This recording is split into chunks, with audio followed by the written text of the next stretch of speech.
Coming in at number 5, we have William A. Irvin. During the fall season, the ship has haunted tours with actors, but the ship really is haunted. The haunted ship began in Duluth in 1992. Before the haunted ship started, the William A. Irvin was open for regular boat tours during the month of October. Historically, this month was really slow, and the DECC needed a way to generate more revenue during this quiet month. Having heard about a failed attempt by Cleveland's William G. Mather trying to become a haunted ship, the DECC decided to try their own hands at a haunted attraction. The William A. Irvin partnered up with UMD to give the school's drama department some experience on production and acting. Needless to say, their attempt was a huge success. More than 2 decades later, the haunted ship is the peak of the Irvin's yearly business. The most common sighting that employees relate is that a lady in white has been seen walking around the ship, noticeably. She is usually up on deck and is dressed in period clothing. Nobody has ever been able to identify who she is or why she is tied to the vessel. There is also said to be a former captain who is still overseeing his ship. He is most often seen in the captain's chair and is said to be angry that the ship remains in dock and is no longer seaworthy. There are another 2 men haunting the ship. One sticks to the front of the ship and apparently does not understand what has happened to him,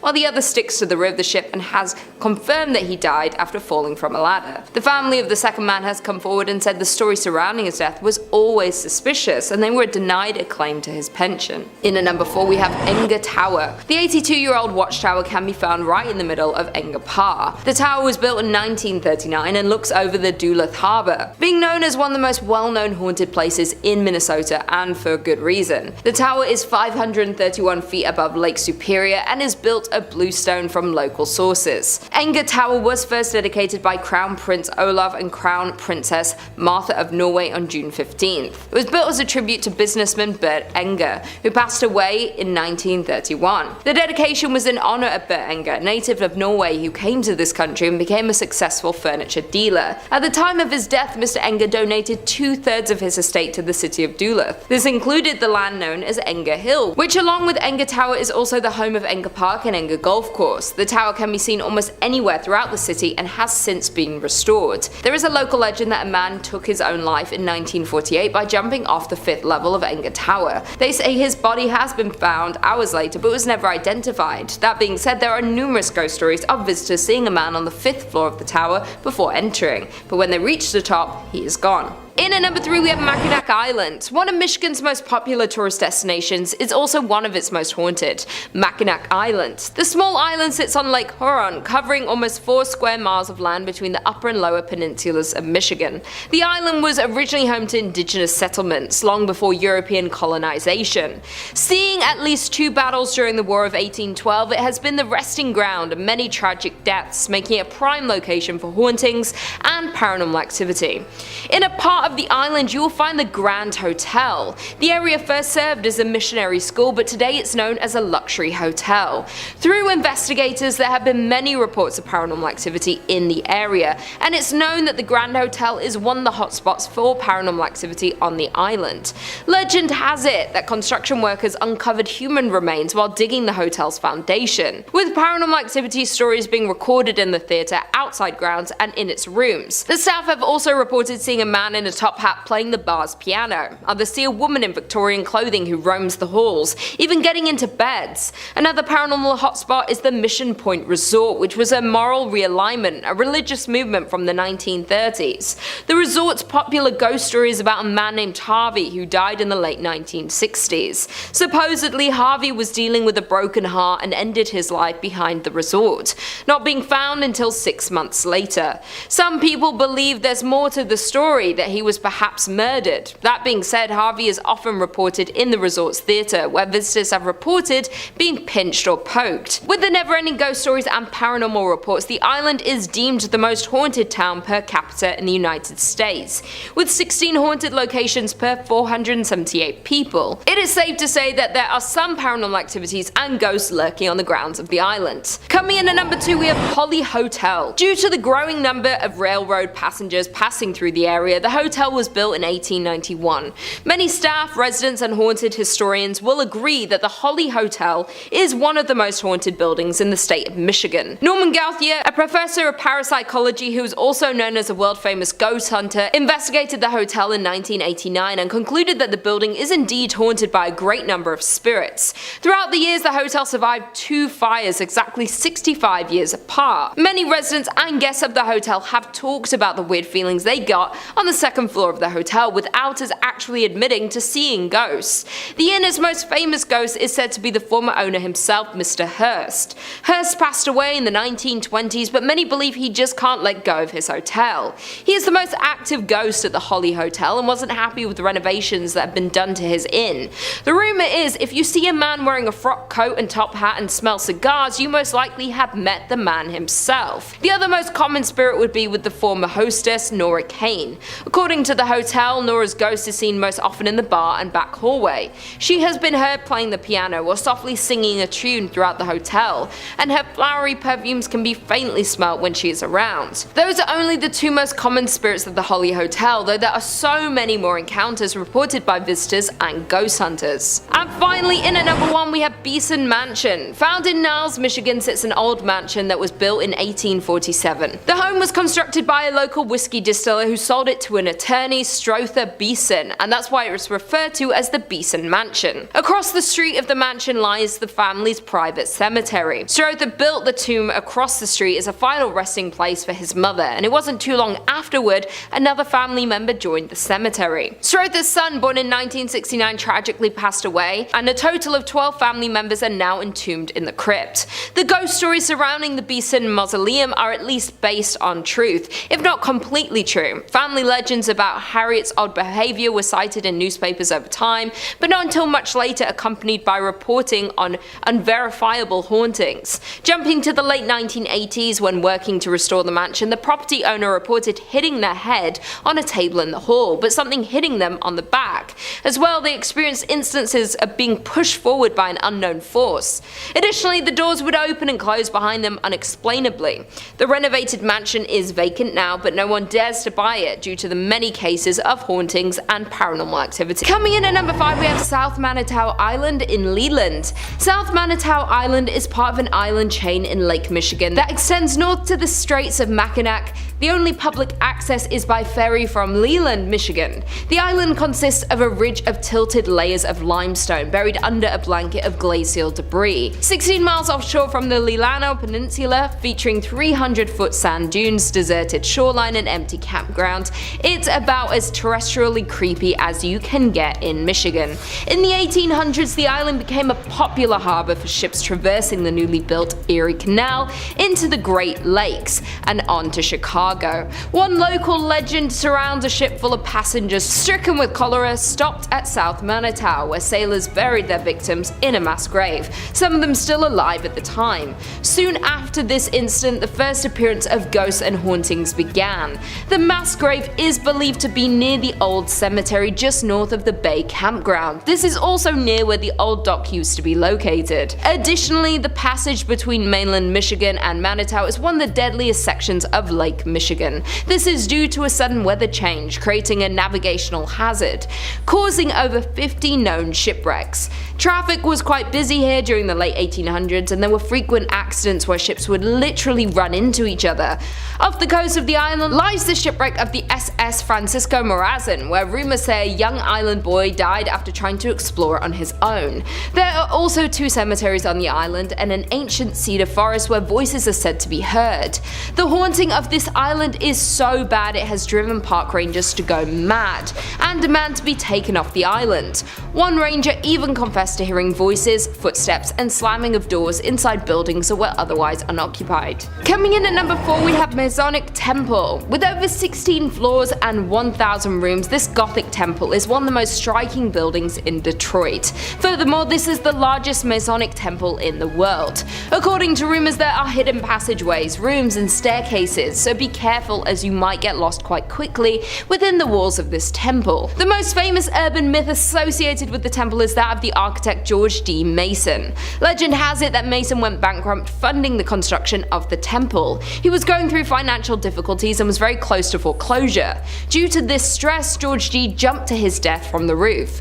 This story will back up the fact that many reports of a ghost climbing the steps to the roof of the building as if stuck in a loop of his darkest moment. Even scarier, additionally, guards frequently find the door to the roof unlocked, even when it was just checked moments earlier. Additionally, the temple has various cold spots and doors are reported to close suddenly. One of the roof doors is said to swing open just moments after it is locked by a watchman. Many people report the feeling of being watched while inside of the building. Number 3. The Henderson Castle. Established in 1895, this castle is a hub for many spirits and paranormal activity. I mean, it's a castle.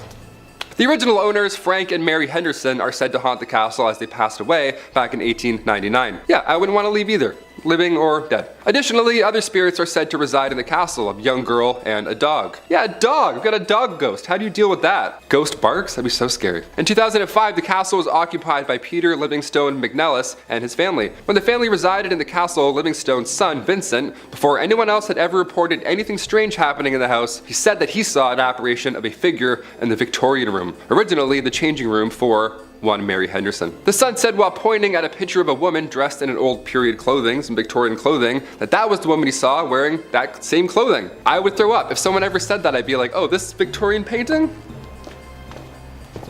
And one former innkeeper who stayed at the castle each night told Livingstone on numerous occasions that she also felt a presence coming up and down the staircase, a movement passing her on the stairs when she would walk by. Ugh, these are scary. Top 5 is like, or top 10 is scary fish. This is hard. This is some scary stuff. 9 a.m. I'm already getting spooked. While now the castle is being used for a bed and breakfast, guests have fallen victim to ghosts as well. Yeah, it's not over yet. The Henderson Castle is a very paranormal active ground that many ghost hunters have investigated, and they've confirmed, in fact, that it's haunted by spirits. I trust them. The people that can go into these castles and physically do this, I'm like, yep, I trust your opinion, whatever. He just comes out, he's like, haunted. We're like, thanks, Daryl. This has been confirmed as these ghosts have interacted with many paranormal investigator teams, in addition to guests and employees of the castle. Yeah, they're just harassing everyone. The ghosts seem to be friendly, not evil whatsoever, so that's a good side, I guess, to being haunted by ghosts. They have been known to speak and physically touch guests and employees. Just they touch them on their back, side, shoulder, always in the back. You never see it coming. It's always in this region. Not only that, but there's also been reports of radios making weird noises or turning on by themselves, even though they're either unplugged or just either turned off. Both bad, both scary. Guests and employees have also reported hearing footsteps upstairs, slamming doors from unexplainable sources, and some ghosts have been wearing the clothes that they wore while they were alive. Clothes that they wore while they died in, probably. As the spirit of Mary Henderson has been reported as many guests at the top of the staircase, wearing her usual getup. Imagine being like a clown, like a jester, and then you die in that, and that's what you look like as a ghost. You're like, what? I was doing a mascot gig. I don't look like a shark forever. Number 2, Elegant Lodge. The old Elegant Elk Lodge was built in 1909. It was used as a psychiatric and TB hospital until its closure in 1948. The lodge was a former hospital that was frequented by mobster Al Capone, and one that many say is haunted by at least 7 different ghosts. Yeah, you thought 2 was bad. Add 5 more. Now we got 7 ghosts. And it's currently on the auction block in Allegan. If you have a lot of money and bravery, there you go. While the structure was originally built by physician John Robinson in 1909, somewhere in the 1920s, it was sold to a doctor from the Chicago area who had allegedly had underworld ties. That's a great doctor. That's just who you want working on your pancreas. Brought pancreas back today. The facility was supposedly frequented by mafia figures such as Al Capone, the Prohibition-era Chicago mob boss, and his men. Yeah, well, they needed medical attention or when they simply needed to get away from Chicago, this is where they'd go. The old Elks Lodge, Al Capone. He's like, oh, it's cozy. They have great soup. Years later, it was used as an Eagles Lodge and an Elks Lodge. And in 2010, it was acquired by an Allegan woman who began renovating the property, but now she wants to sell it. Yeah, can't imagine why. Because one of the former doctors who owns the lodge had underworld ties, maybe? Something like that? I don't know. It led to a lot of people believing that there's a lot of undercover stuff about this lodge. It's still happening to this day. I don't know why I'm doing this like it's like over there, but I'm like, there's something going on in that lodge. Especially as it's known to hold 7 different paranormal entities, like I mentioned previously. For many years, employees and visitors have told stories of spirits who relentlessly roam the building. Some of the paranormal activity that has been experienced here includes cabinets opening up by themselves in the kitchen, sounds of children laughing, it's always calming in the morning, photographic anomalies captured throughout the building, and like you name it, shadowy figures in the basement, all bad. Notably where the morgue was located, the basement, good stuff, a lot of A lot of stuff happening in there. They'd be knocking on the front door, indiscernible conversations, and ringing of the doorbell when no one was present. Yeah, good stuff. Again, I have goosebumps. They're back. Guests also heard footsteps and the sound of hospital activity long after being used as one. They'd also see full-bodied apparitions of children. They would just see ghost children. That would be it. I wouldn't have to see any more. I would just see the ghost children and be like, again, see ya. Like that's. And finally, number 1, Point O Barks Lighthouse. There are plenty of lighthouses in Michigan, and plenty of them are rumored to be haunted, of course, because they're lighthouses and they're creepy, as they normally are. And this one is no exception. Built in 1847, real old, lot of history with this one. The lighthouse is located on Point O Barks. As the legend goes, early to mid 1800s, Peter Shook had been Point O Barks' first lighthouse keeper. He was the OG. In 1849, Peter drowned while he and a couple of friends were sailing to Port Huron to pick up supplies for the lighthouse. He left behind 8 kids and his wife Catherine, and she took over at that point for Peter's duties, thus becoming Michigan's first female lighthouse keeper. Since then, people have claimed to see the spirit of Catherine walking along the edge of a cliff, dressed in mourning clothes, as she is still heartbroken by the loss of her lover, of course. As we talked about earlier, ghosts like to wear the things that they were, that they passed away in. Again, would hate to be a clown outfit, that would suck. She had also been spotted in the window of the 2nd floor wearing an apron, along with an apparition being seen, footsteps ascending and descending the tower stairs, and giggling has also been heard. Yeah, you hear giggling and there's cold spots, therefore haunted, for sure haunted. And the smell of burnt tobacco has also been wafting through the air many a times. Lighthouses are pretty stressful, more than fair. When paranormal investigators, specifically the Southeast Michigan Paranormal Society team, when they had a 2-day intensive investigation after their search, they concluded that they believe that there is every reason for the lighthouse to be haunted. The investigators did some electric voice phenomenon work in the living room, and then they heard loud thuds from overheard. Like, where did they get this gear from, Like, I want this gear. I have some questions of myself going on in the apartment. I want to swing it around a bit. A sound of something scraping along the floor as well, and additionally, during their investigation, the rocking chair had moved 2 feet and was still moving. Just love to keep rocking around. We love that. We love haunted rocking chairs. We love unexplainable forces. While they were upstairs, they also reported hearing heavy footsteps from another unknown source. So many ghosts, there's rocking chairs, people moving around, working in the basement. It doesn't sound like the afterlife is a peaceful one, if I'm being honest. Sounds like there's a lot of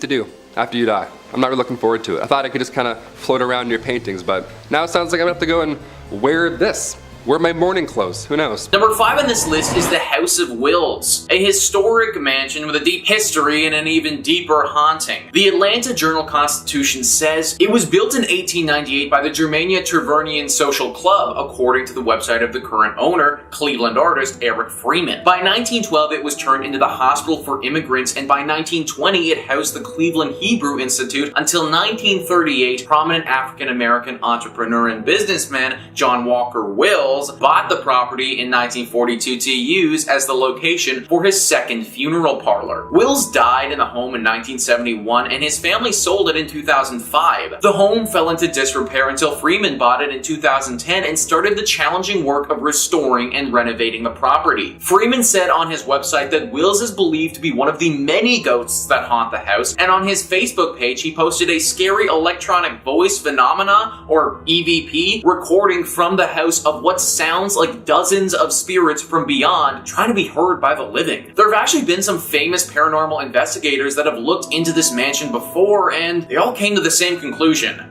It's haunted. A swirling mist will occasionally appear in the mansion, followed by stark temperature changes and a horribly foreboding sensation. Visitors who've stayed at this mansion for extended periods of time say that the visit changed them, that they're sort of constantly on alert after that stay, as if they're hyper aware all of the time. Unless you're trying to feel anxious literally all of the time, I'd book another place to stay if I was you. Number 4 on this list is the Cely Rose House. This house is located in the Malabar Farm State Park, which is in Richland County. To this day, it's still a working farm, which is kind of shocking considering the horrible tragedy that occurred here many years ago. Cely Rose is actually the name of a person, a young girl who lived in the late 1800s. This girl wasn't innocent and sweet as the stereotypical farm gal is. She was evil. There used to be a neighbor house right nearby the Cely Rose house, and in that home lived a young boy around the same age as Cely. Cely developed quite the crush on him and wanted to marry him. It seemed that he liked her as well, and he wanted to do the same. This was all fine and good, except her family wouldn't allow it. Cely's family forbid her from marrying this boy, and this was what caused her to do what she did next. Cely wouldn't accept this answer and took it on herself to get rid of the problem, her family. She poisoned them. Every single one of them. She did it by soaking flypaper in water and then secretly pouring the arsenic-laced water over the cottage cheese she served them, according to Ohio State Park News. They all died soon afterwards except for her. This was soon found out by the authorities, and Cely, being as young as she was, wasn't sent to jail, but she was put into a mental institute. She was there until she died many years later. This home is supposedly still haunted by her and the ghost of her dead family, though. Scratches and eerie cracks are heard throughout all the time. Many people have reported being attacked while they're here as well. Avoid this home at all costs if you find yourself in Ohio. Coming in at number 3, we have Doy Hotel. The Doy family has owned and operated the hotel since it opened in the 1920s. The Doy men were and remain the business managers. However, as the current owner Jim Doherty tells it, it was the Doherty women who were the heart and soul of the business. The hotel has a colourful history. During Prohibition, it was a speakeasy, a place for backroom gambling and adult entertainment. It was also a meeting place for the Mafia and Purple Gang. Here, they worked out their differences. In 1938, the hotel was the site of one of Michigan's most notorious murders. Asylum, former Purple Gang attorney turned Purple Gang businessman, was murdered in the bar. He was shot by his cousin and business partner Jack Livingston and sadly passed away.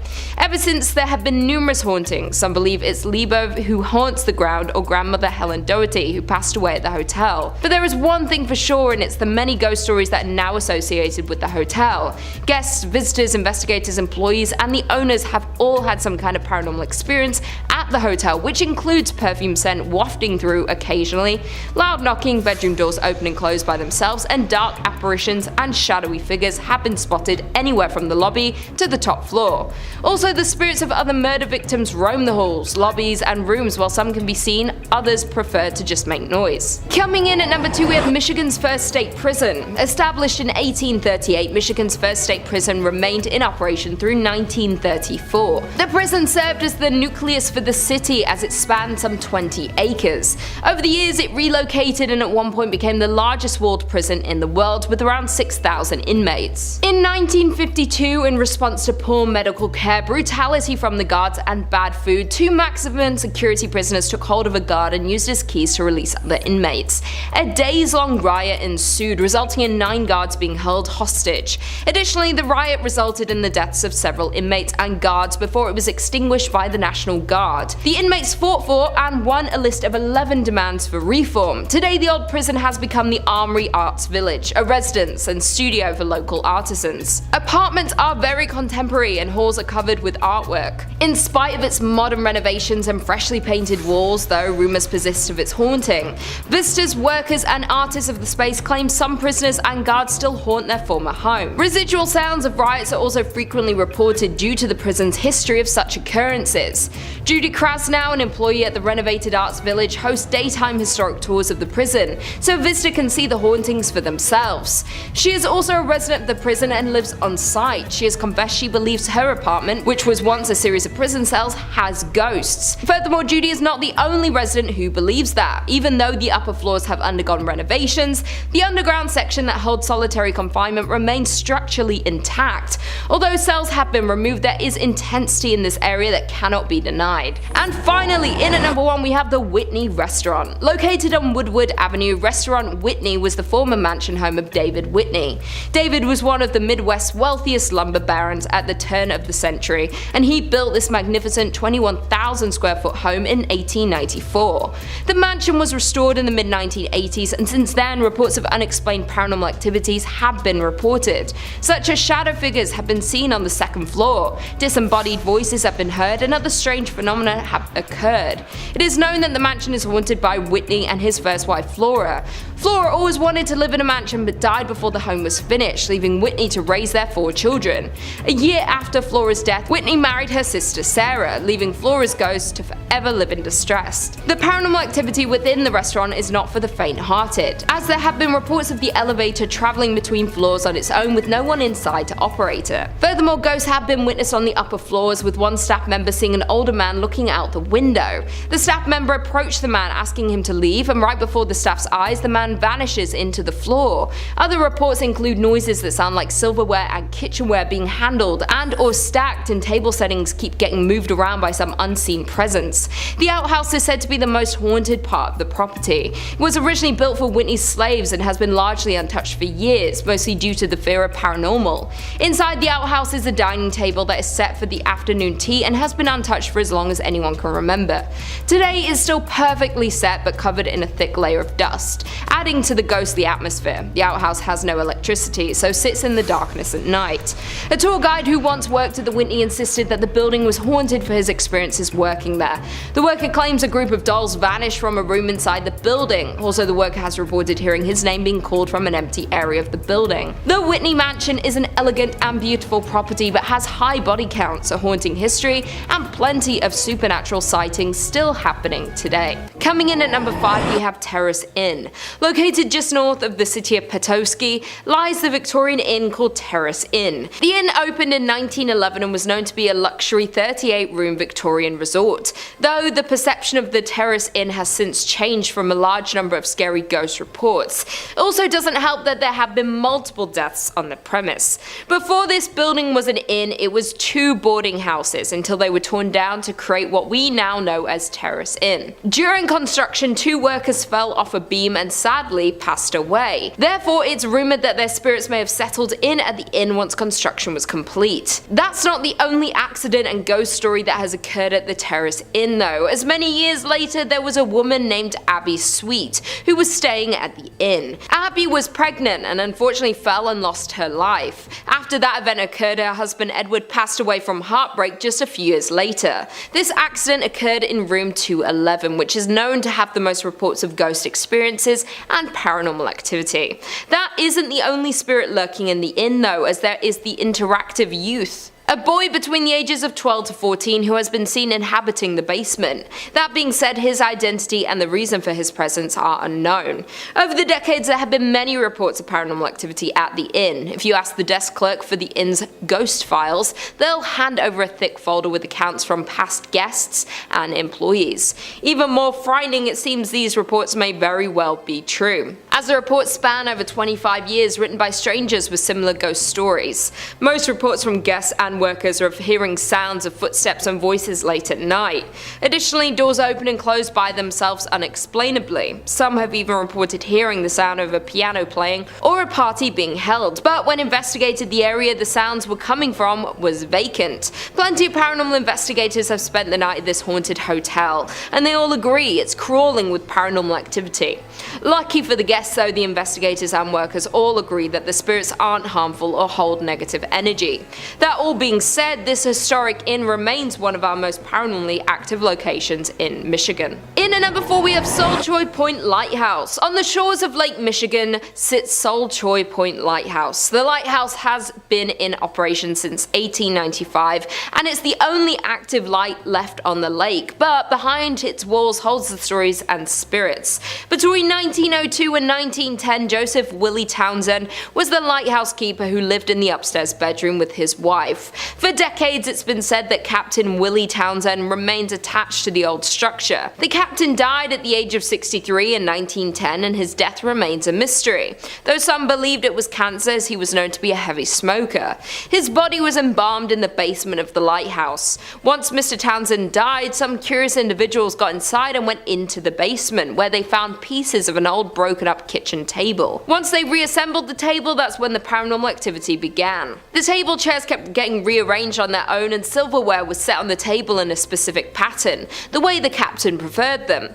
There have been multiple reports of a strong smell of cigar smoke within the lighthouse. Additionally, the captain's face has been seen in the upstairs bedroom mirror on 13 different occasions. The Sol Choy Point Lighthouse is one of the Upper Peninsula Paranormal Research Society's favourite spots to investigate due to its high activity from the paranormal. They have seen the alleged shadow of Townsend move behind the curtains of the lighthouse, and have also seen him appear in a mirror.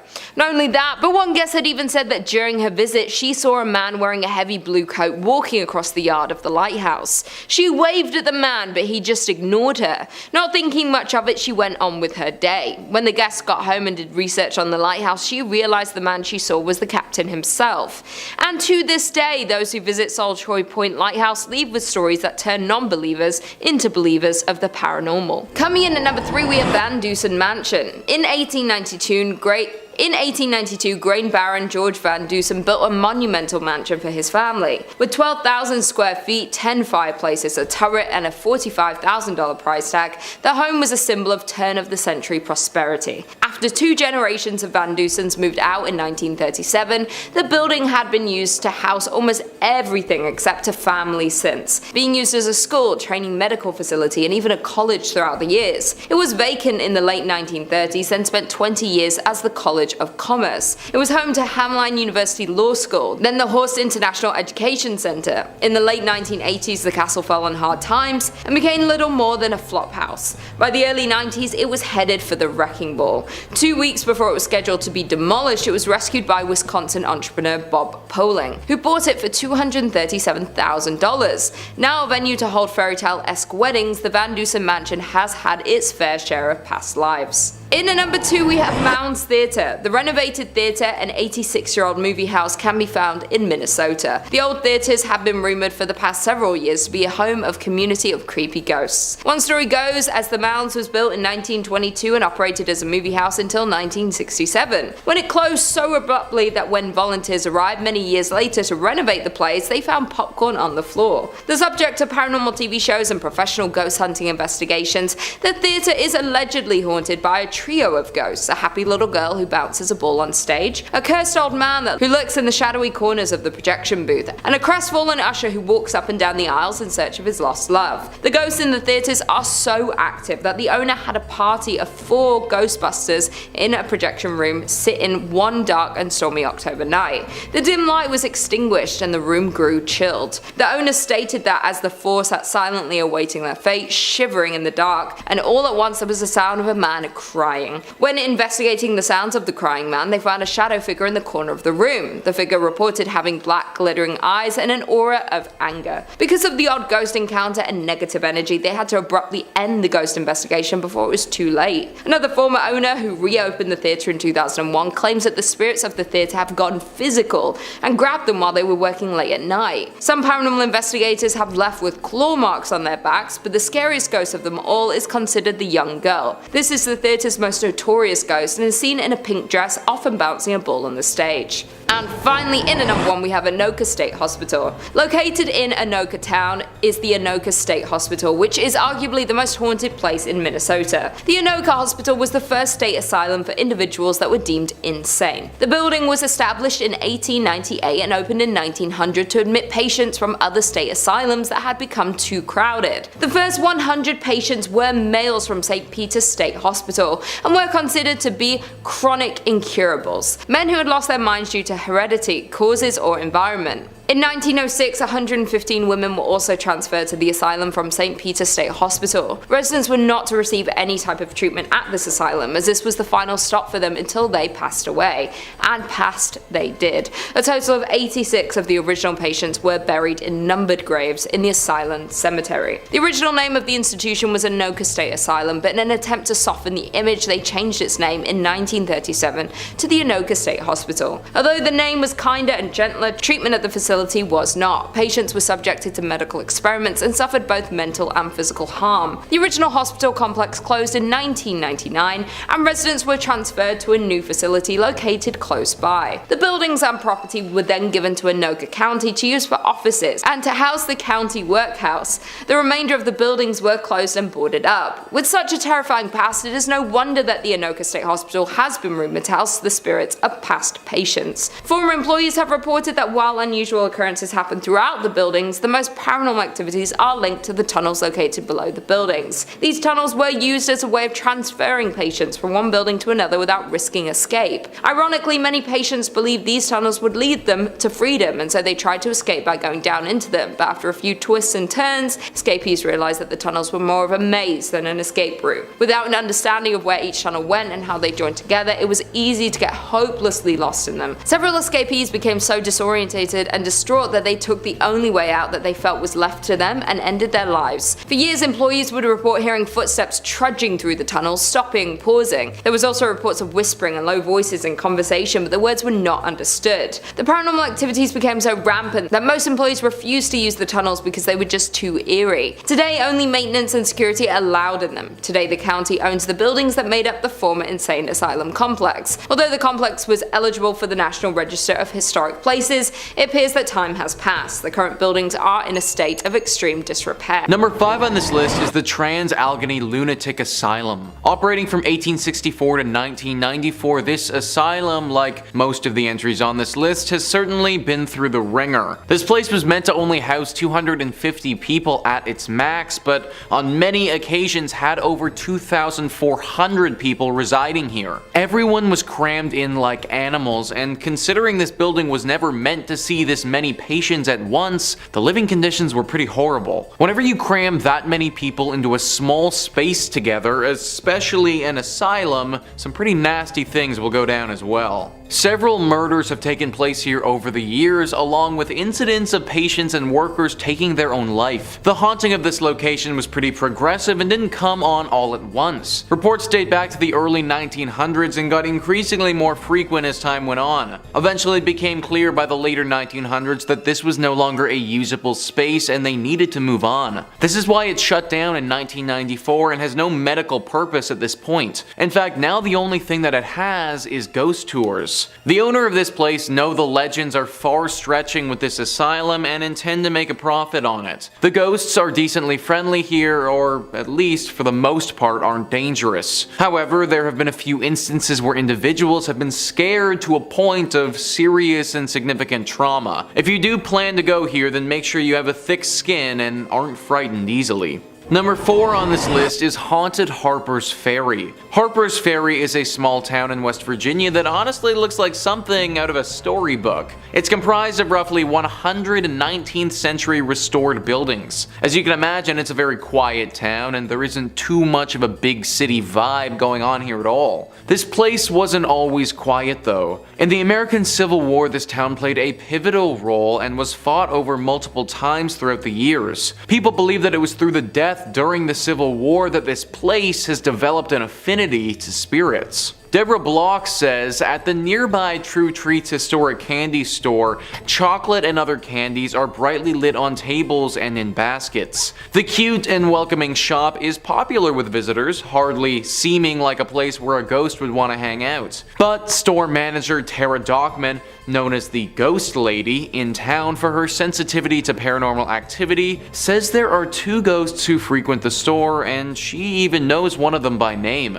The female has a white flowy gown and she goes to the top floor of the store where there are no customers, she explained. And Colby, a man, likes to show himself and usually shows a shoulder or a pants leg which you'll see walk across a room. They both like to throw candy around and slam doors on customers. Dockman said Colby is a troublemaker who may also push people. She assured me that she had spoken to him about not bothering me while I was in the shop and was hiding in a corner storage area. Tara isn't some nutbag who's the only one who sees ghosts here either. Tons of people in the town have had run-ins with them. In fact, the biggest attraction this town has to offer are the ghost tours that highlight how haunted this place truly is. Number 3 on this list is Crybaby Bridge. This is definitely one of the most famous spots in the state when it comes to hauntings. This one specifically is the Rogues Hollow Crybaby Bridge and has a pretty sad and scary history. There are 2 legends that could be true in regards to this bridge. The first one says that the mother of a newborn child had a falling out with her lover. He abandoned her and she fell into a deep depression. She responded by throwing her newborn over the bridge and then followed that by throwing herself over as well. The second legend says that two parents of a newborn child were driving down the road.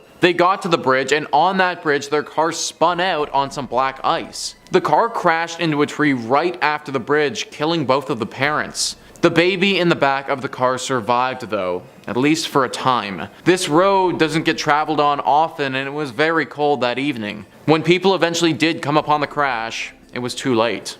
Ever since this incident happened, this bridge has been rightfully avoided by the locals. The horrible sound of a baby crying can be heard echoing throughout the river that it passes over. They say that standing on this bridge for too long, it's not good for your brain or your mental state. That your sanity will slowly slip away from you, and any happiness and good feelings that you may have had will be sucked away down that river for good. Not a bridge that you should want to go down at all, so avoid it altogether. Number 2 on this list is Squires Castle. So calling this place a castle is a bit of a stretch, because the castle was never actually built. News 5 Cleveland says, located in the North Chagrin Reservation of the Cleveland Metro Parks, this castle is a reflection of the builder Fergus B. Squires, who was a founding member of the Standard Oil Company. The actual castle was never built, so what it's standing on today was the shell of the gatekeeper's house for the estate. Legend has it that Fergus's wife, Rebecca, was very much a city girl who wanted nothing to do with nature. Stories say Rebecca was walking up the stone stairs when she became startled by something outside her window. In a panicked state, she dropped her lantern and tumbled to her death down the cold stone staircase. Ever since this tragedy happened, Rebecca's ghost has never left, haunting all of those who visit or stay at the estate and bemoaning her unfortunate fate. The thing is that she isn't the thing that most people are scared of. It's whatever the thing was that frightened Rebecca so much that she fell to her death. Rumor has it that there could be a werewolf-like beast roaming the estate. Dark red eyes have been seen in the night at afar, and the howls of some wolf-like creature have also been reported. Is it possible that Rebecca saw this werewolf so many years ago and that's what frightened her? Maybe she isn't trying to haunt the place at all, but actually trying to scare people away from this place so the same fate doesn't happen to them. Either way, I don't recommend going. And finally, number 1 on this list is the Lorraine Palace Theater. You know, for once, it would be really nice to go see some theater without fearing for your life. Sadly, you aren't gonna get that at the Lorraine Palace Theater. The Atlanta Journal-Constitution writes, the Lorraine Palace Theater opened in 1928 in Lorraine, Ohio, near Cleveland. It seats just over 1,700 guests and was the first movie theater in the state to show talking pictures, according to the theater's website. Dave Hensley, a paranormal researcher and the founder of EVP Mediums, told the Chronicle-Telegram after investigating the palace that there are so many spirits there he couldn't even count them all. We got a name from a gentleman named Ed who said that he worked at the shipyard. That's profound because the shipyard was directly behind the palace. He claimed that he was murdered pushed downstairs, Henley said. There was a spirit who said that he died of drugs as well. And we had spirits that were killed in the 1924 tornado that hit Lorraine. That was pretty emotional, one of them said. My body flew, Henslett told the Chronicle. The theater's operation director told the newspaper most people in the area probably know about the ghosts and spirits that roam the palace's hallways. I think everybody in Lorain County has been privy to the rumors of the unexplained activity in the Lorraine Palace Theater, Chris Pataki said. In fact, a documentary in the haunted theater called Ghosts of the Palace is scheduled to debut at the movie house this weekend. Pretty ballsy move right there, guys, literally screening a movie about your haunted theater in said haunted theater. All of this though should make it very clear how haunted this place actually is. Literally everybody around this area knows about this spot. And whenever you're getting a full-on movie made about how specifically haunted you are, then you know that you've made it as a haunted location. Even though most people make it out of this theater unscathed, that can't be said for everybody. Attacks have been reported and left people feeling very emotionally and even physically scarred. Netflix is a thing for a reason now, guys. Let's use it. Number 5 on this list is Stivers School for the Arts. This is a high school that's attracted hundreds of artistic students from around the region for years. It's apparently a really good school, however, ever since a murder back in the 1920s, it's been deeply haunted. AGC writes, according to the online magazine Dayton Most Metro, a teacher named Mary Tyler was found dead in the pool with a locket in one hand and a broken pointer in the other. The teacher was reportedly involved involved with a senior student at the time of her death. He disappeared after her body was found and was never seen again. Officials believe the unnamed student tore his picture out of the teacher's locket so nobody would suspect him, according to the writer Julian Heisler. The school eventually covered over the pool, building a classroom on top of it. A trap door still leads down into the pool, which is used for storage now, Heisler said, but it seems Mary Tyler never left. Students and maintenance staff have reported Tyler's ghostly figure levitating in the abandoned pool and floating about the lower levels and the network of tunnels buried underneath the school, banging on pipes and wailing loudly wherever she goes, Dayton Most Metro reported. A floating dead body. Yeah, that sounds pretty haunted to me, guys. Ever since this ghostly incident, there have been tons of spooky moments reported by students. Lights flickering, temperature changes, items mysteriously moving around by themselves, and things of this nature happening regularly at this school. It's crazy that something that went down 100 years ago still has such a hold over this place, but literally a century later and we still haven't shaken the ghost of Mary Tyler. Hopefully the next century is a little bit less scary for the students at Styer School for the Arts. Number 4 on this list is the Cleveland Federal Reserve. The Cleveland Federal Reserve is where the money is. Now this isn't a comment on people being haunted by crippling debt, even though that's probably the most realistic thing I've ever said on this channel. No, this place is haunted by an actual poltergeist that you don't want to mess with. Matilda is the name of our ghost in question, and she's said to haunt the vault down below.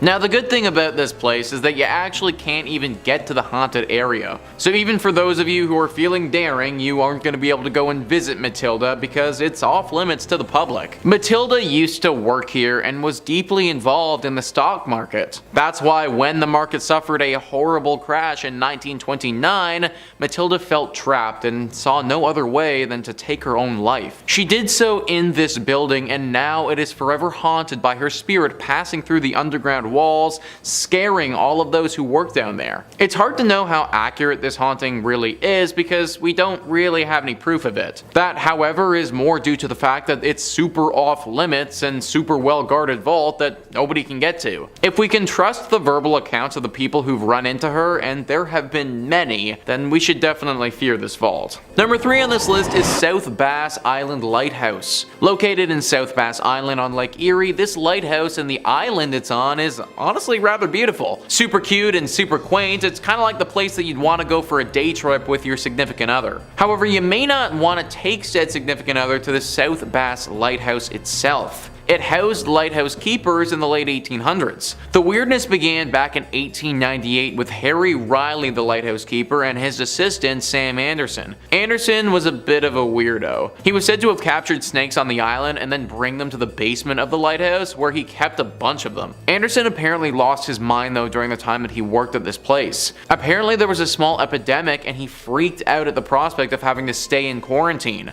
Triggering a little bit? It's thought that he took his own life by jumping off of the cliff portion of the island. Then later on, the lighthouse keeper Harry was found hopelessly mad running around the island like a lunatic. It was the 2 stories of these men that launched the legends of a haunting at this lighthouse. People are very scared of the lighthouse as they believe it to be haunted with some sort of demon that will make you go insane. A lovely and quaint little spot, but one that if you spend too much time at will literally have you lose your mind. Not to mention the ghosts of these 2 men have been spotted from time to time running around frantically, looking as if all their wits are totally gone. Number 2 on this list is Edwin Shaw Hospital. Edwin Shaw Hospital has truly seen it all, and it's no wonder that it's deeply haunted today. It initially opened in 1915 as a hospital specifically for tuberculosis. Then a few years later, a side wing opened up to care for pediatric patients. Needless to say, during these periods there was a lot of death that took place. Then in 1947, things changed drastically and became a place for abandoned children, those who lost their parents, or those who suffered. For the next few years of this place's operation, there were a decent amount of scandals that took place. Tons of reports of mistreatment of these children, with some patients even taking their own lives during this time. Eventually this became a psychiatric hospital as well, and as you can probably imagine, it saw its fair share of human rights violations and scary things. Now, this place is no more, it's completely demolished, but the area is still deeply haunted. Ohio Exploration went prior to its demolition in 2017 and saw its haunted nature firsthand. They write, "Of course, with such a rich and diverse history, it is no surprise that Edwin Shaw was said to be haunted. The spirits of not only the tuberculosis victims, there are 246 buried in the hospital cemetery, but also of those children who took their own lives and those who fell victim to ill fates were said to haunt the hospital and its grounds. Doors opened and closed by themselves, and sounds of spectral footsteps were often heard in the halls. The sounds of a meal being served in the mess hall were heard quite frequently, but upon inspection, the hall was completely empty. Ghostly humming and other odd sounds were heard in Sunshine Village, where the bulk of the paranormal activity was said to take place. Be very careful, guys, of this place in Ohio." Number 1 on this list is Moonville Tunnel. Moonville Tunnel is a deeply haunted tunnel in Ohio that locals are perpetually afraid of. Jim Reed says, according to local legend, the ghost is that of a railroad worker who was crushed by an oncoming train in the spring of 1859. The newspaper article from the MacArthur Democrat dated March 31st, 1859 reads, "A brakesman was fatally injured when the wheels passing over and grinding to a shapeless mass the greater part of one of his legs." Talk about graphic. Most who claim to have sighted the ghost of Moonville Tunnel say that he carries a lantern and is sometimes seen as a hovering orb of light. At least 4 other people were reported to have been killed at Moonville Tunnel as well, although the details, they kind of vary. Some legends claim that Moonville was struck by a plague and quarantine, and that the ghosts are of those killed by the epidemic. Others state that the ghost is that of a pregnant woman struck by a train, and still others claim that it was an 8-foot tall man who was struck. However, none of these legends are quite as popular as the initial one. This tunnel appears on tons of the most haunted Ohio lists, and it even has a pretty massive section on Wikipedia dedicated to how haunted it is. That can't be said for most other places, and just kind of leads to the legitimacy of these ghosts. On the Wikipedia page, there are also extensive stories about the Lavender Lady, the engineer, and the bully, who were all apparently characters that died due to this train many years ago. As Jim Reed mentioned earlier though, these are lesser legends, but still could have actually happened. Whatever or whoever is truly haunting this tunnel, it's clear that it probably isn't safe for us to be exploring. Avoid the Moonville Tunnel at all costs. Unless you're in a train, in that case, because considering how our ghosts became ghosts, you might actually be safe. Coming in at 5, West Virginia Penitentiary. Opened all the way back in 1875, the West Virginia Penitentiary in Moundsville is said to be one of the most haunted prisons in the states. The first building constructed on the site was the North Wagon Gate, which was made with hand-cut sandstone. The state used prison labor during the process, and work continued on this first phase up until 1876. Following completion, the prison consisted of the North Wagon Gate, north and south cell blocks, a kitchen, dining area, hospital, and chapel, as well as a 4-story tower connecting the 2 administration buildings. The prison also included space for female inmates and personal living quarters for the warden and his family. Once the prison opened, it housed 251 male inmates, including some who helped construct the prison where they were incarcerated. The condition of the prison worsened throughout the years, and the facility was eventually ranked as one of the top 10 most violent correctional facilities. On Wednesday, November 7, 1979, 15 prisoners escaped from the prison, one of them being Ronald Turney Williams, who was serving time for murdering Sergeant David Lilly of the Beckley Police Department. He managed to steal a guard's weapon and reach the streets, where he encountered 23-year-old off-duty state trooper Philip S. Kesner, who was driving past with his wife. Kesner attempted to take action against Williams, but he was shot in the process. The prison was home to riots, fires, and nearly 100 executions during its time in operation. To this day, visitors have reported sightings of phantom inmates and a shadow man wandering the premises, as well as unexplained voices and cold spots. You can take tours around this haunted penitentiary and even view the electric chair dubbed Old Sparky. For you brave souls out there, you can also do an overnight session if you dare. Coming in at 4, North Bend Rail Trail Tunnel number 19. North Bend Rail Trail is located in Ritchie County in West Virginia and is a favorite for hikers, cyclists, and horseback riders traversing the 72-mile-long trail. However, proceed with caution if you wind up in the area, particularly around tunnel number 19, also known as the Silver Run Tunnel. History goes that on one foggy evening in 1910, an engineer spied a young woman in a flowing white dress standing on the tracks. He brought the train to a stop, but when he searched for the woman, she had vanished. He wasn't the only one to spot her either, many of his predecessors had as well. No one quite knows the origin of the woman in white or although some bones were found under a house near the tunnel. Some people say you can still spot her. Now, those who explore the tunnel are advised to bring a flashlight even during the day, with the tunnel being over 1,376 feet long, which is beyond sunlight's reach. You have been warned. Number 3 on this list is the Franklin Castle. This house is actually called the Tiedemann House, but over the years and from the history it has, it's been nicknamed the Franklin Castle. News 5 Cleveland says, known as the Franklin Castle, this Victorian-style stone house has been a witness to history and withstood the development of the West Side. This stone castle carries an American Horror Story type history along with it. The house was built between 1881 and 1883 by a German immigrant, Hans Tiedemann.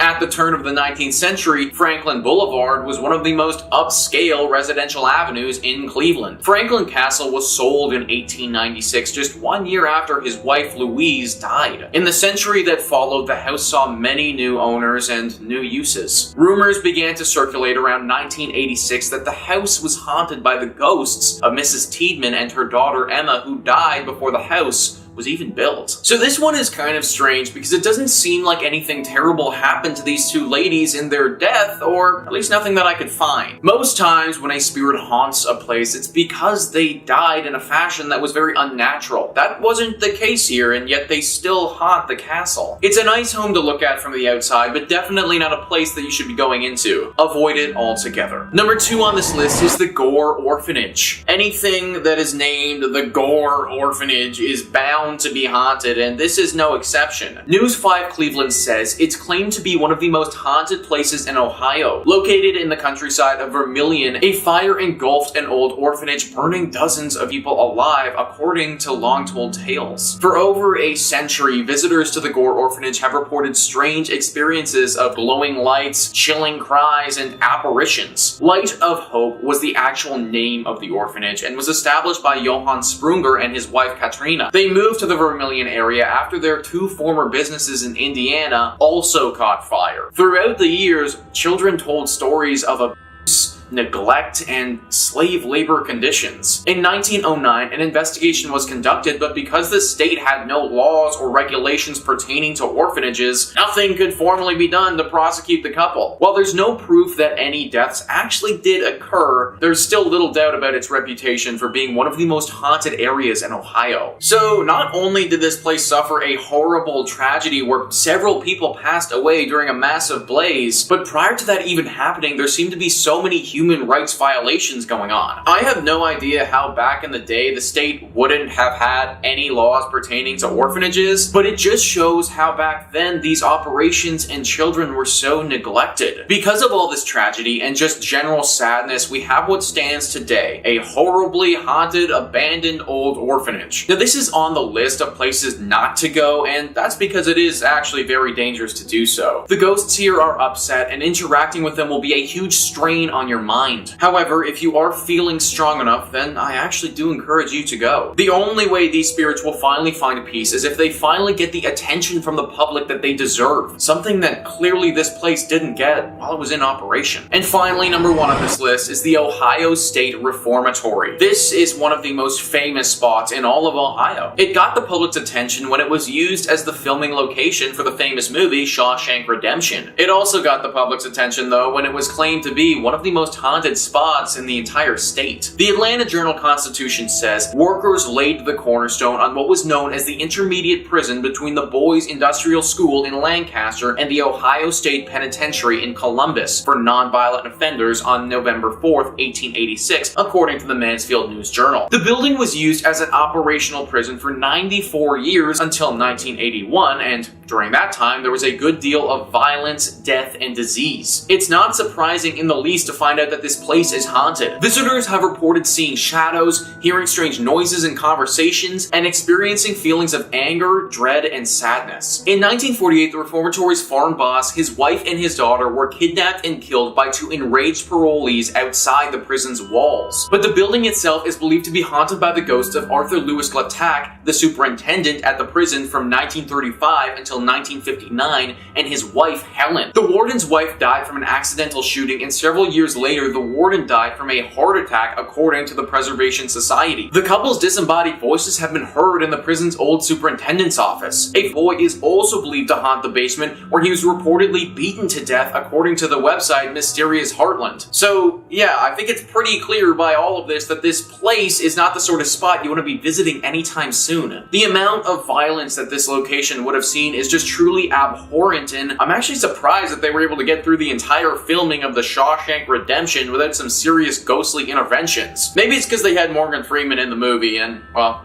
let's face it, he's kind of an ape. Kicking off the list at number 5, the Landmark Inn. Located in the upper peninsula of Michigan, right around Lake Superior, you'll find the Landmark Inn. Yeah, nice and cute and cozy. Come on in, take your coat off, stay a while. This fancy hotel was originally built in 1930 as a luxury accommodation for wealthy business owners from all around the United States. Sounds like a good time. Let's gather, let's talk shop around candles. These business owners would visit the Landmark to check on their business interests, all that good stuff. Though for its 100 years being open to guests, the hotel has had multiple reports of, you guessed it, ghosts and paranormal activity. It's so common at the Landmark Inn that the ghost hunters and paranormal investigators, they make trips out to the hotel quite often just to check in and be like, hey, how's it going? And they put on their gadgets and they just check in on them. They can rely on them. The hotel's 6th floor is home to one of the saddest stories the hotel has ever seen. This story takes place in the 1930s when the hotel was a new, lively social and cultural center in town. The story revolves around a ship worker who fell in love with a local librarian and conducted their love affair in the Lilac Room. Yeah, of all places, of course. Let's go meet the Lilac Room.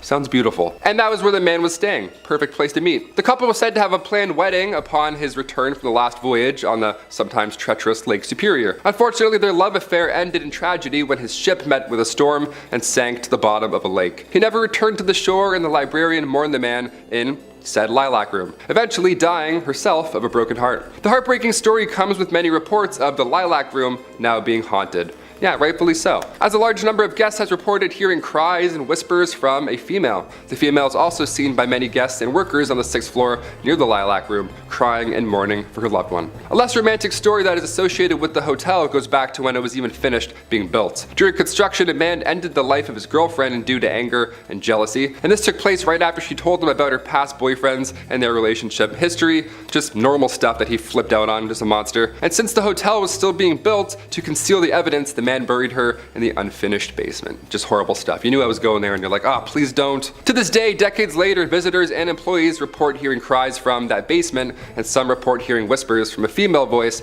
asking for them to find her body. I just got goosebumps. That's real goosebumps. No matter how much time goes by, these two women, heartbroken for different reasons, still haunt said hotel today. Number 4, Michigan Bell Telephone Building. The Bell Telephone Building can be found in downtown Grand Rapids. It's known from the legend that the building is haunted by 2 ghosts. It's always 2, eh? Always gotta have pairs.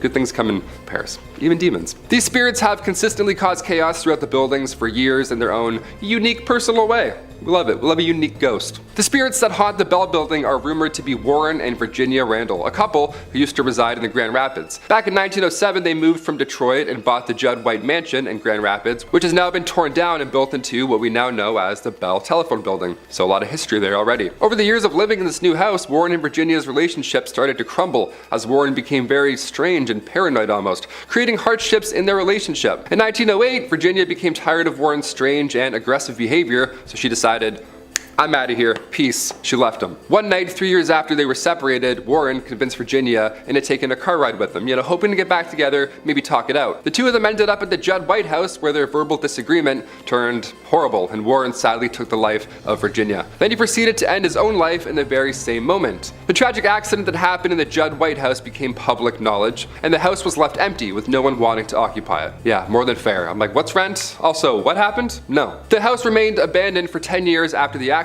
until they finally just decided to tear the thing down completely. Thus, in 1924, they built the Bell Telephone Building on the ground, which still is in operation today. Yeah, they didn't tear that one down. That one's still going strong. Due to the horrifying scenes that happened on the grounds of the Bell Building, many claim that the spirits of Randall and Virginia still remain, haunting the new building. Some say that ghosts move into the new building and remain there to this day.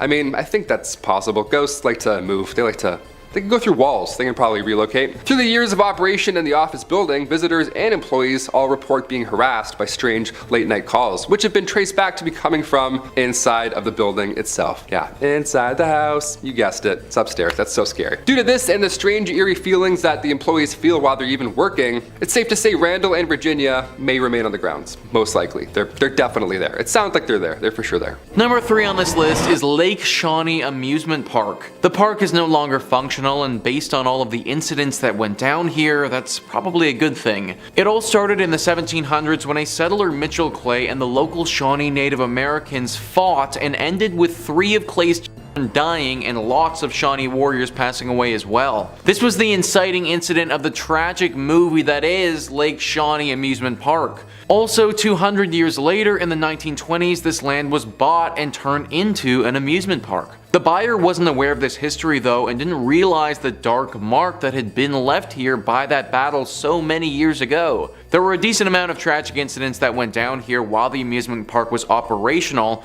but there are 2 that stand out as being the most stunning. The first one involved a young girl on the swings. While she was on the swings, a delivery truck, without seeing her, backed straight into her and she passed away. The second one involved someone who drowned in the swimming pool because their arm got stuck in the drain. The amusement park had seen enough and shut down in 1966. It was roughly 20 years later that they discovered the history of this place and pieced it all together, assuming that a curse must have been responsible. Locals don't dare go to this place anymore for fear of this curse. It should also be noted that the few who have stepped foot on this place again have reported run-ins with that young girl who died so many years ago. It seems that this curse won't allow her spirit to pass on, and now she wanders the area. I'm sure that there are a bunch of other amusement parks in West Virginia that are a lot more fitting and functional than this one. Highly recommend avoiding Lake Shawnee altogether. Number 2 on this list is West Virginia Penitentiary. Would this really be a most haunted place list if we didn't throw a prison on here? Paranormal activity usually favors places that have seen a lot of tragedies and sadness, and this penitentiary has definitely had its fair share. This prison opened up in the 1860s and was active for 119 years before finally being shut down. In that time, it saw over 100 executions, countless riots where people were either severely injured or died, fires, and an insane amount of human rights violations. All of this has led to what we have now, which is just a really haunted prison. Though the prisoners are gone, they're not forgotten, and by many accounts, the ghosts of some of the 998 men who died here still roam free. There's a shadow man that has been seen and even photographed. Staff of the prison have been accosted by unseen forces. Strange noises still echo throughout the cell blocks, and something dark lurks in the bowels of the building.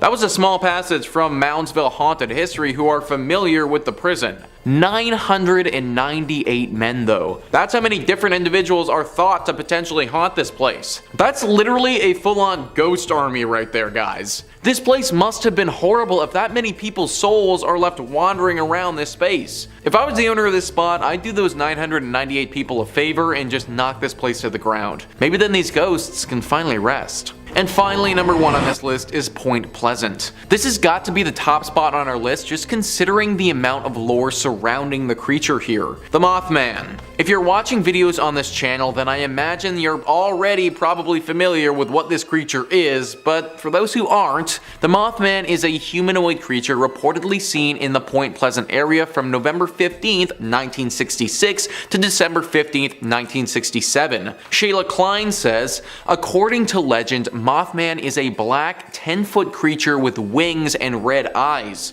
Articles and newspapers at the time were reporting that the monster was also commonly seen in the TNT area near town, with some locals speculating that perhaps people were really seeing cranes or owls, and others wondering if the creature was created in some sort of mutation accident involving the chemicals associated with storing TNT. Regardless, legend has it that mysterious men in black suits began visiting the town shortly after the sighting reports. The most infamous sighting of Mothman was on December 15th, 1967. Locals said that they saw Mothman on top of or flying over the Silver Bridge, which was a suspension bridge over the Ohio River that connected Point Pleasant, West Virginia, to Gallipolis, Ohio. According to Mothman lore, shortly after the creature was spotted on the bridge collapsed, resulting in the deaths of 46 people. An investigation into the disaster found that a fracture in a suspension chain was the cause. This is one of the most famous American urban legends ever. The amount of people who saw this creature during this period of time and the fact that high-ranking secret officials started to investigate it all point to its legitimacy. It was active for about a year and then just totally disappeared though, and nobody knows what happened to it. The leading theory is that the government was able to capture whatever it was and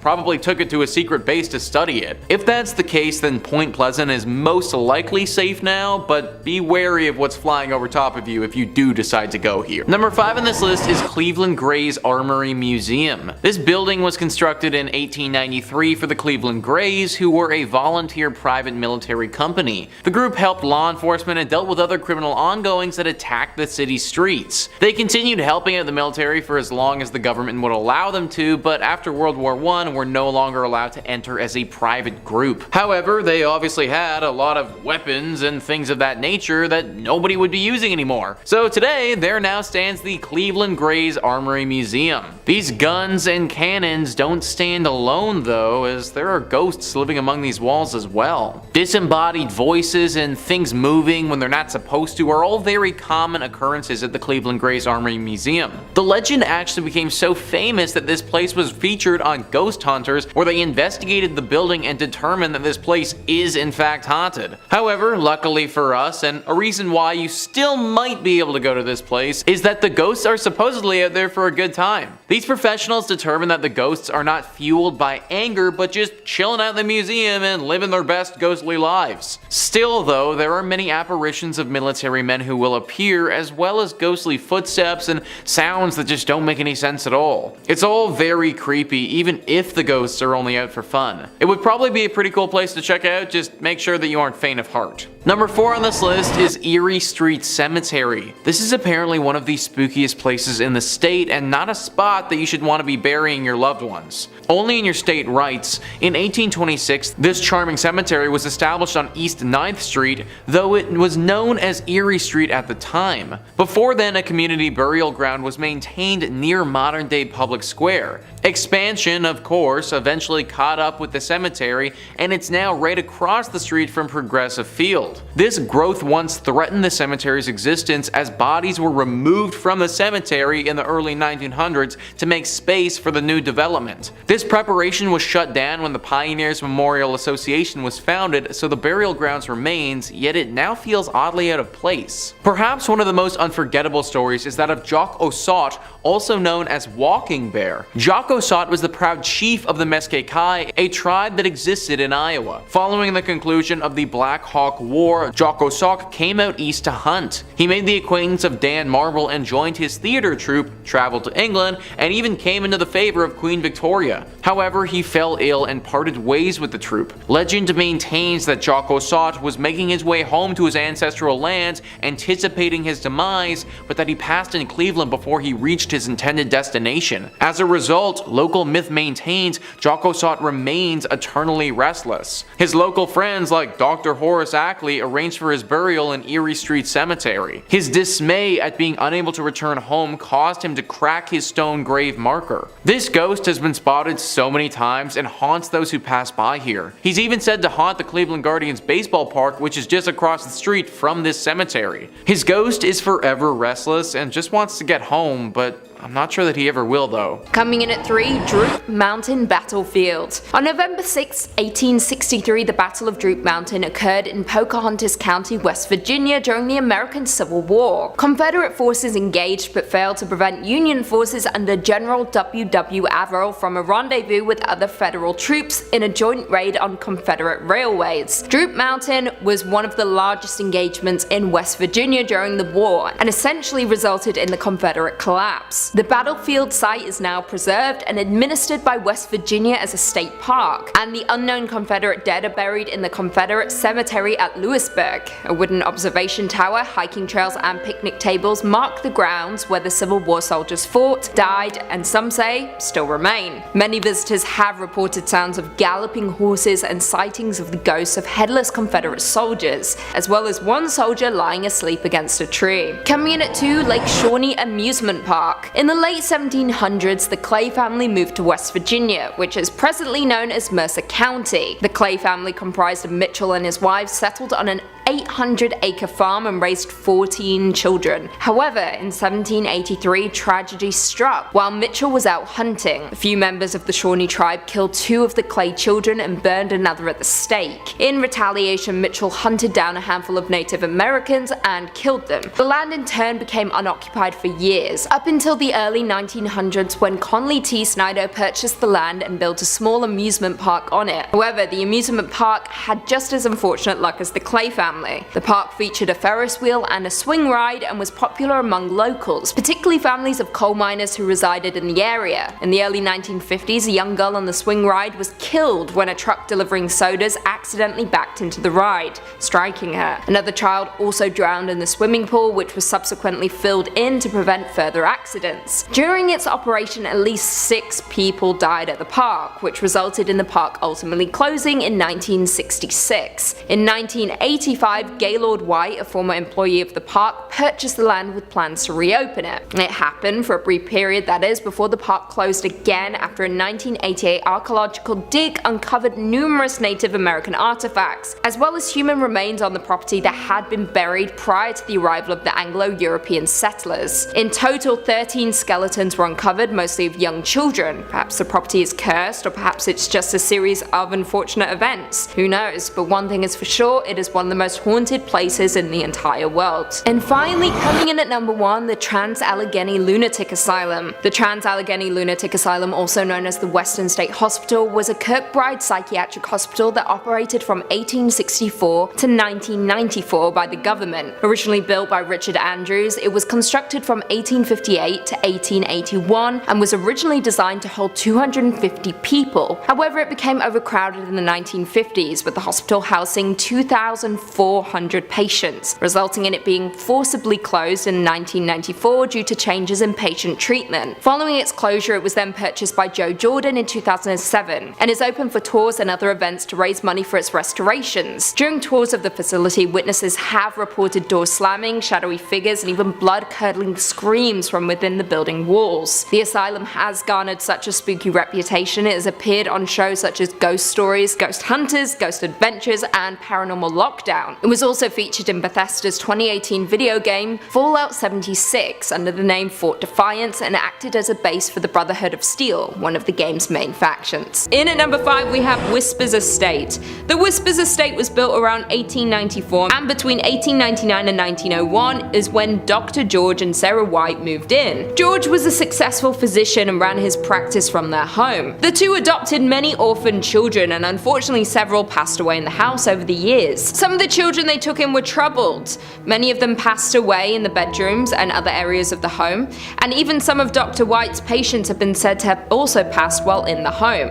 Dr. White practiced in the home for over 25 years, so it's probable but unknown how many over the years had passed in the home. In the early 2000s, the home underwent renovations and a lot of bizarre activity began. Many claim that lights would flicker on and off, footsteps would be heard stomping around on the second floor, and as time went on, the activity escalated. To this day, people reserve time to come and experience all this paranormal activity, and are encouraged to write down any experiences they had while in the home, and these accounts are posted to the Whispers Estate's official Facebook page. You can go through the page and find creepy photos people have taken that show demonic figures, ghost-like creatures, and even orbs. It's also pretty common for the guests to be scratched up by unseen fingernails or touched by an unseen hand. The estate earned the Whispers moniker after the numerous guests nights they experienced somebody whispering in their ear, somebody they couldn't see. Due to the amount of people who had passed at the home in its early days, it's like there are a number of different spirits that haunt the estate to this day. The Whispers estate is known as the 4th most haunted house in the United States, but many who have visited believe it to be the most haunted house in the entire country. In at number 4 we have Rhodes Hotel. The Rhodes Hotel was established in 1893 and was named after the first owners, Clara and Newton Rhodes. The youngest child in the Rhodes family, Everett, passed in one of the second-story bedrooms after contracting tuberculosis at 18 years old. Soon after their daughter's death, Newton unfortunately died, and it's believed he had died inside of the house. After Newton's passing, Clara turned the house into a dual brothel and speakeasy. It's said that one of the ladies of the night, Sarah, still haunts her bedroom tucked behind the stairs on the 2nd floor. After Clara's death, the family home was opened as a hotel in the late 1800s and was meant to house those flocking to East Central Indiana during the natural gas boom. It's even believed that John Dillinger and Al Capone stopped at the hotel for a stay after hitching a ride on a train to Indiana. Not only did the family pass in their home, but a preacher by the name of Lester Poor supposedly hanged himself in the attic during the time when the home was converted to a hotel. But many believe his death could have been a murder. Due to the hotel's rich history, many locals and visitors have experienced paranormal activity, and everyone in the town knew that many spirits that passed in the building still haunt it to this day. The hotel closed its doors in 1937 and the property remained in the Rhodes family hands but sat empty for more than 30 years. The hotel and its contents were eventually auctioned off and it landed on the National Register of Historic Places, and the hotel saw 3 owners before the Haleys took it over for restoration. The Rhodes Hotel was purchased by Clint and Linda Haley in 1995, and they heard rumors about the haunting of the hotel, but this didn't faze them. They were more worried about the work they'd have to do to restore the home. The Haleys claim that they didn't encounter any paranormal activity, but many find that hard to believe. The hotel was up for sale again in 2017 when a man by the name of Couch took it over for his charity. Couch had launched the Lost Limbs Foundation 4 years earlier, which raised funds for prosthetic limbs for children. To this day, Couch's charity has owned and run the hotel. Not only had it been named among Indiana's most haunted places, but the hotel is consistently booked for private and paranormal investigations. The overnight investigation tickets can get up to $200, and this hotel attracts people from across the country. There have been many investigators that believe there is extensive activity in this old hotel, and people have captured a figure-like shadow moving across the living room curtains with the use of night vision cameras. Most commonly, people hear whispers and the 2nd floor creaking when no one is inside. Unlike the Haleys, Couch said he's seen and heard supernatural happenings in the hotel since moving onto the property in 2017. He's heard footsteps on the staircase, the property camera has turned off randomly, and picked up voices before the footage flickers back on.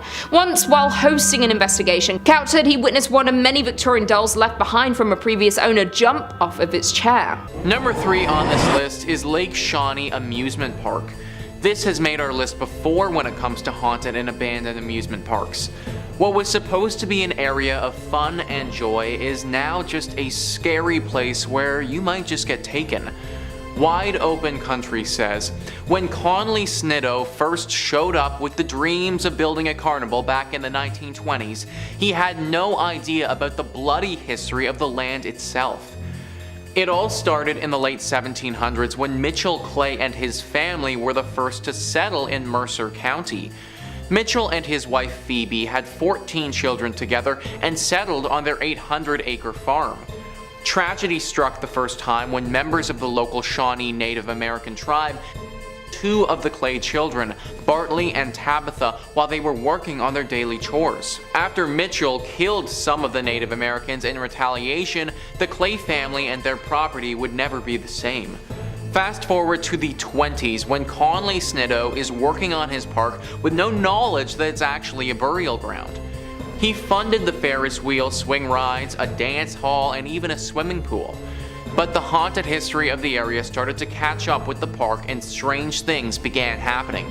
A young girl passed away while riding the swings, and a little boy drowned in addition to 4 other deaths. By the 60s, the park became an abandoned place that seemed doomed. In the 80s, Gaylord White purchased the property in hopes of building new neighborhoods. But after they started getting into the land, they realized that there was more buried than just the Clay family. It was an ancient Native American burial ground that experts believe long predates the Clays, as well as Native American artifacts.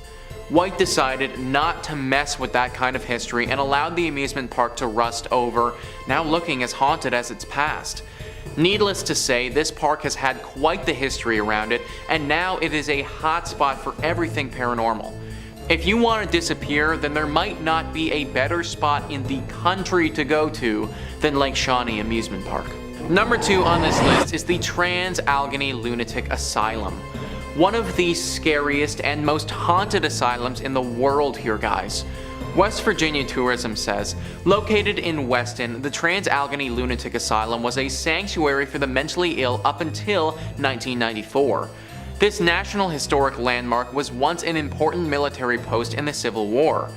It was originally built to hold about 250 patients, but during its peak it held 2,400 patients in poor conditions. Ghost experts have flocked here to experience the paranormal for themselves. They've heard blood-curdling screams and seen mysterious shadowy figures. Many say the souls of the insane have never left the halls they once called home. These shadow figures are dangerous too, folks. People have been attacked here and it's been pretty bad. The spirits that live here, there really is nothing human about them anymore.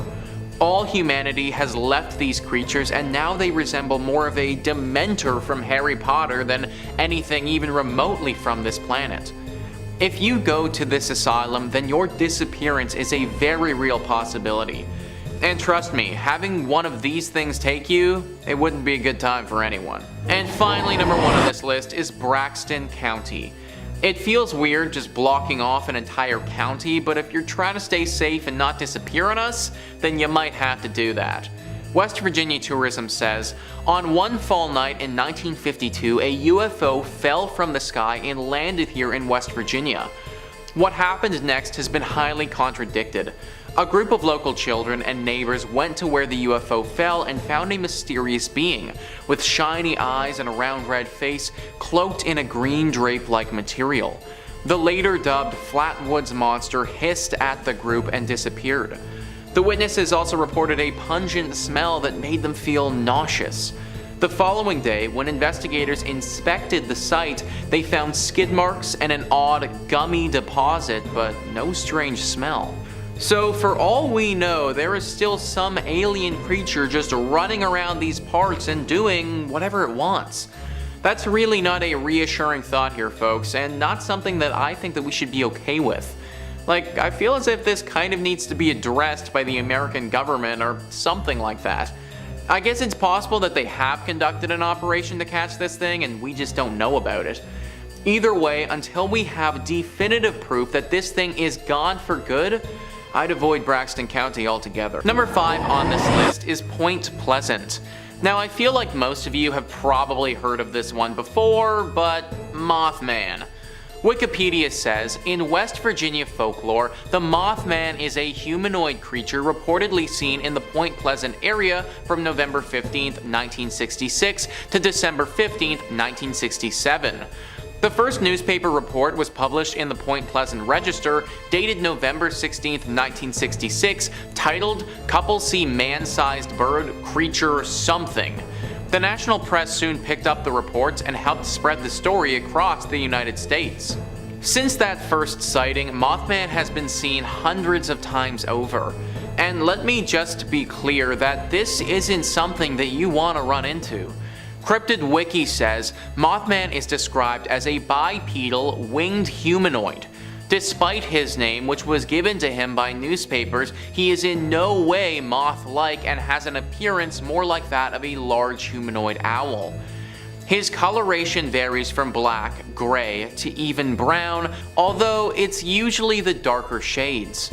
He's often reported to be about 7 feet tall, with a wingspan of about 10 to 15 feet or more, plus the ability to fly over 100 miles per hour. Anyone who gets a close look at the Mothman seems to suffer from extreme fear and psychological distress, sometimes lasting for months or years afterwards. In particular, people say that a sense of pure evil overcomes them when they see Mothman's eyes. Just because people have seen this thing before and lived to tell about it doesn't mean that you will too. I bet there are tons of people who have seen it, and then that's it, game over.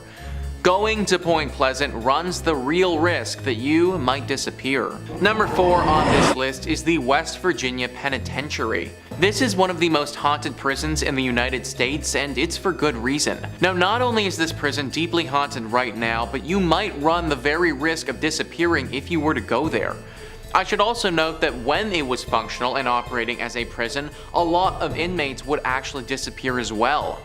Over 1,000 men died at this prison. This is a large reason why it's haunted to this day. They died from hanging, from riots, from taking their own life. This prison saw tons of atrocities, and it was a horrible place while it was operating, and is still a horrible place even now that it's shut down. One of the reasons this prison was destined for failure is because they decided to build the damn thing on some ancient burial grounds. I don't know how many times we need to go over this, but guys, let's stop building stuff on burial grounds. Seriously, like, it's not cool to those people, and it's also just not gonna make for a good place. I can literally guarantee it. All the death that has happened on this place has left its mark. The Travel Channel says, though the prisoners are gone, they're not forgotten, and by many accounts, the ghosts of some of the 998 men who died here still roam free. There's a shadow man that has been seen and even photographed. Staff of the prison have been accosted by unseen forces. Strange noises still echo throughout the cell blocks, and something dark lurks in the bowels of the building.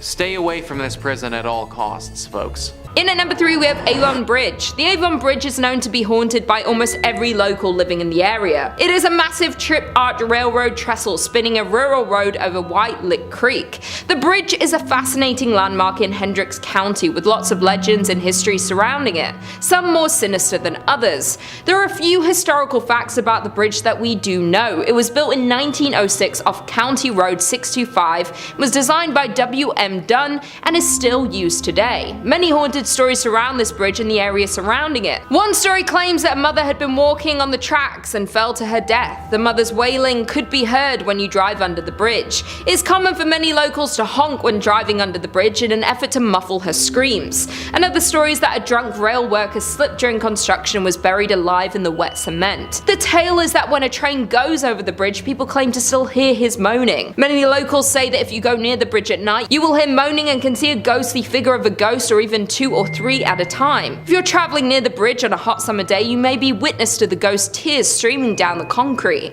Many people don't even refer to it as the Avon Bridge. It's often called the Haunted Avon Bridge because of the number of accounts of ghost sightings and constant sounds of the moans and screams heard from the ghosts that haunt the bridge. In at number 2 we have James Allison Mansion. The James Allison Mansion was built for James Allison, and it was a dream home, done in a grand design and style that exhibited James's wealth and importance. James was an important figure in the auto and plane industry, greatly helping in the development of cars and airplanes. He founded the Presto Light Company, which produced the first efficient headlight for early automobiles, and was a founding partner in Carl Fisher's Indianapolis Motor Speedway. He also started Allison Engineering Company, which evolved and transformed into an aircraft engine make, known today as the Allison division of Rolls-Royce. James purchased the 65-acre estate, and he and his wife Sarah built this glorious mansion, starting construction in 1911 and finishing in 1913. The massive home had an elevator, a billiard room, an indoor pool in the basement, a breakfast room, a library, a grand kitchen, and even pumped-in ice water. 15 years after the Allisons built their forever home, James then fell in love with his secretary, and he divorced his wife Sarah in 1928. Only a month later, James married this former employee, Lucille Musset. However, James contracted a fatal case of pneumonia and died shortly after marrying his second wife at the age of 56. In 1936, the estate went up for sale, and that same year it was bought by Sisters of St. Francis of Oldenburg. The former Allison home became a home for the college's library, administrative offices, classrooms, and sleeping quarters for the sisters. There have been many things seen and heard throughout the years since it became a college. There was a girl who had drowned in the pool in the basement, and James's untimely death death in the home, both people could be haunting this mansion to this day. It's said that people who pass through a sudden accident or a bout of illness, sometimes their spirits hang around, perhaps unaware that they have died or not wanting to accept their deaths, and this is the case for both the little girl and James. The entity of a little girl is often seen throughout the mansion. There are strange cries that are heard from the basement, in the attic, and objects seem to move by themselves and can completely disappear. There is another entity seen and could possibly be more than one, and they like to take keys and objects and move them to odd places. The library in particular is often completely rearranged, like the books and furniture. And finally, in at number 1 we have French Lick Springs Hotel. Nestled in the small resort town of French Lick sits the massive French Lick Springs Hotel. This legendary hotel was constructed in 1845 and is a crown jewel of the southern Indiana town, but there's more to this resort than meets the eye. This Indiana hotel is known to be one of the most haunted places in the state.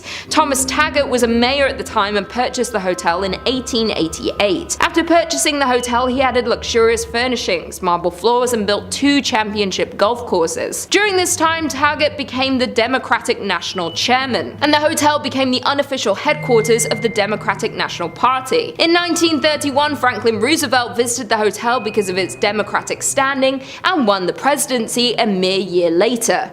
Over the years, the hotel and the work Taggart put into it made it one of the most prominent hotels in the area, and even ran the West Baden Springs Hotel out of the business. Unfortunately, in 1916, Taggart passed away, but according to local legend, his spirit has never left the building. Taggart died in 1916, but that hasn't stopped rumors of sightings of this famous hotel owner. Guests and employees frequently encounter strange and paranormal activity throughout the hotel, and they believe it is caused by Taggart himself. Many spot his ghostly figure near the service elevator and can pick up a strong scent of pipe tobacco. Others claim they witnessed his spirit riding down the hallway on a horse and making noise inside the ballroom. Some hear noises and others encounter his ghost, though usually both don't occur at the same time. Not only is Taggart's ghost living in the hotel, but there are also rumors of a former bellhop that lingers around the hotel. Many believe that he was a current employee until they saw old photos of him hanging on the wall, or were told no bellhops were on duty when people had encountered him. Employees and guests say that it's pretty hard not to encounter some sort of activity when you're in the hotel, and due to the vast amount of paranormal sightings are why it's considered by many to be the most haunted place in Indiana and one of the most haunted places in all of the United States.